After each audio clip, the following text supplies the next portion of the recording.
akin at sa mama ko ngayong gabi. Pasensya na po at medyo natagalan kami dahil may klase po ako buong araw kanina. Ang mama kanina ko rin po pala ay taga rito sa Bulacan. Ako ay isang 21-year-old college student lamang at ayaw ko sanang makisali sa politika.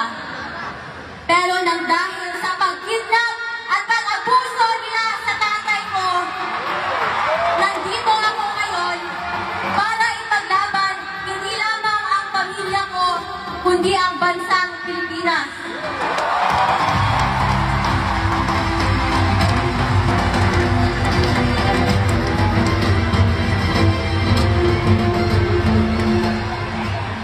Noong isang gabi, nagsalita ako sa rally sa Quezon City.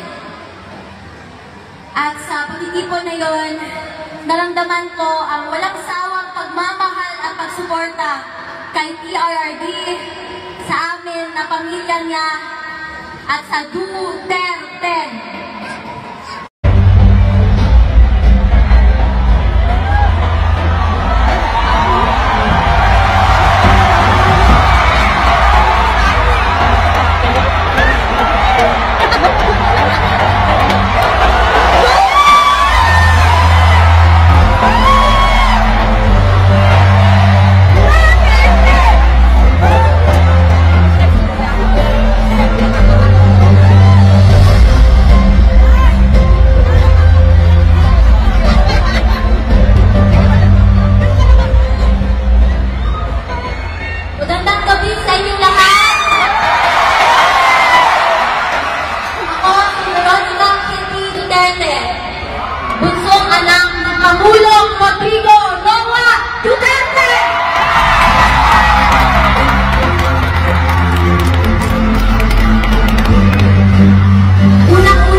Ngayong gabi.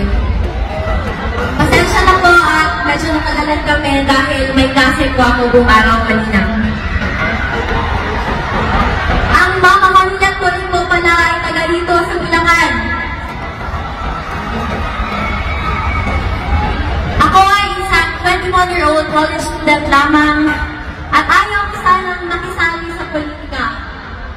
Pero nang dahil sa pag-kidnap at pag-abuso nila sa tatay ko, nandito ako ngayon para ipaglaban hindi lamang ang pamilya ko, kundi ang bansang Pilipinas.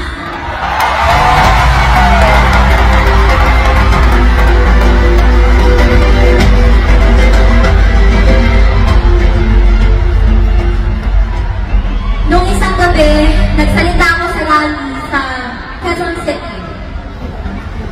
At sa pagtitipon na yun, naramdaman ko ang walang sawang pagmamahal at pagsuporta kay PRRD, sa amin na pamilya niya, at sa Duterte.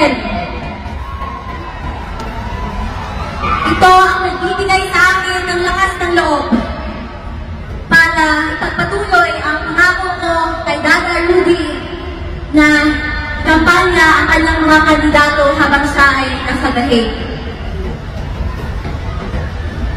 Bago ako umalis ng The Hague, may bilin ang Dada Rudy ko sa akin. Sabi niya, no guts, no glory.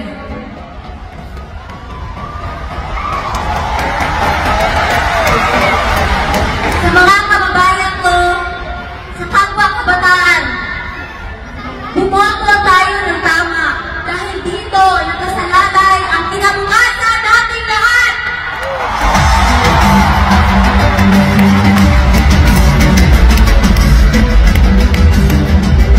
Kailangan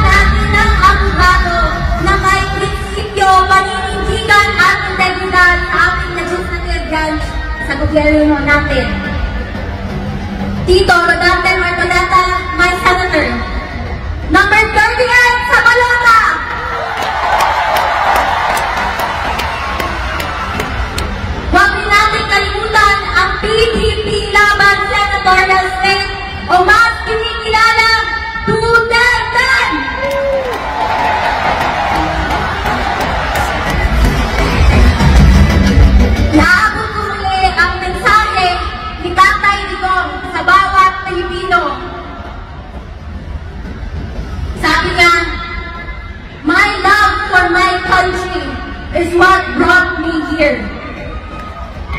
There was never any personal agenda involved.